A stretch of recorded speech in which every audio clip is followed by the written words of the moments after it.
المدخل اللي بيقع في الواجهة الجنوبية الشرقية. بيتوسط المدخل عندنا باب خشبي.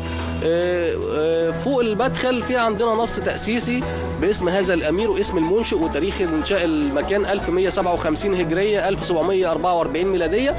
في عندنا أيضا العديد من الكتابات. في عندنا دائرة بتحتوي على أسماء أصحاب الكهف. في عندنا العديد من الأبيات الشعرية اللي موجودة. بيتم الدخول من المدخل إلى درها بسيطة. هذه الدرها بتسلمنا إلى 3 أبواب. في الباب اللي هو في وجه المدخل ده بيبقى يعني بيسلمنا السلم. هذا السلم ما يتم الصعود من خلاله للكتاب. الباب اللي هو على اليسار ده بيطل على حجرة التسبيل. بيتم الدخول من خلال هذا الباب لحجرة التسبيل، حجرة مستطيلة الشكل. هذه الحجرة مزودة ب3 شبابيك للتسبيل، وهذه الشبابيك كل شباك من هذه الشبابيك مزود بحوض لتقديم الماء للمارة ولعامة الناس. والجميل والغريب واللي مش موجود في العمارة الإسلامية إلا في هذا السبيل إن هذا السبيل مزود بدرابزين لحماية الأطفال أثناء شرب الماء. والشبابيك نفسها يعني فيها طراز هندسي وطراز فني إسلامي فريد.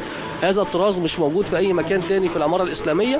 لو اتكلمنا عن أهم المقتنيات داخل السبيل، واحنا شايفين إن في تحف فنية تنتمي للعصر الإسلامي ومكتبة أيضا. السبيل بيتمتع بأهمية كبيرة جدا. السبيل يعني جدران السبيل نفسها يعني تفرد بيها هذا المكان ان هو طبعا تم جلب القاشاني والرخام الملون الازرق، وده مش موجود في اي مبنى في العماره الاسلاميه او في اي اثر في العماره الاسلاميه الا في هذا السبيل. وفي عندنا الجامع الازرق في الدرب الاحمر. ولكن هذا السبيل احنا بنتكلم على الفتره العثمانيه. هذا السبيل هو السبيل الوحيد اللي تم جلب القيشاني والبلاط الملون او الرخام الملون. السبيل كمان بيتمتع او بيتفرد بلوحة للحرم المكي الشريف. احنا بنتكلم عام 1744 ميلادية اللي هو 1157 هجرية. احنا بنتكلم الفترة دي يعني ما كانش فيه فن التصوير اللي هو المعتاد حاليا، ولكن احنا وجدنا ان في عندنا لوحة من القيشاني بتصور الكعبة المشرفة وبتصور الحرم المكي يعني في ذلك الوقت. فدي تعتبر برضو تفرد كبير جدا مش موجود في اي مكان تاني في العمارة الإسلامية. في عندنا بعض الآيات الكريمة زي انك على كل شيء قدير. في عندنا بعض الأدعية، بعض الكتابات الإسلامية، بعض الكتابات وبعض الزخارف النباتية والحيوانية موجودة عندنا داخل السبيل.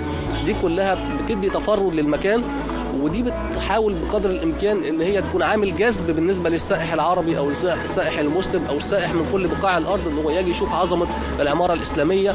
وهذا السبيل بيدل على ان العماره بلغت في هذه الفتره ازهى عصورها، لما نجد ان السبيل بيستمد الطراز المملوكي وفي نفس الوقت هذا السبيل انشئ في العصر العثماني ولكن بنفس التصميم او بنفس الشكل تقريبا.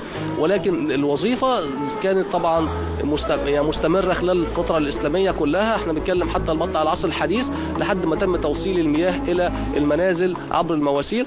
كانت السبيل كان بيقوم بوظيفه سقي الماء للمره والوافدين من مختلف بقاع الارض اللي اتوا الى مصر، وكانوا طبعا بيمروا من خلال هذا الشارع الرئيسي. ولا ننسى ان هذا الشارع كان بيعتبر من اهم الشوارع في القاهره الفاطميه والقاهره المملوكه.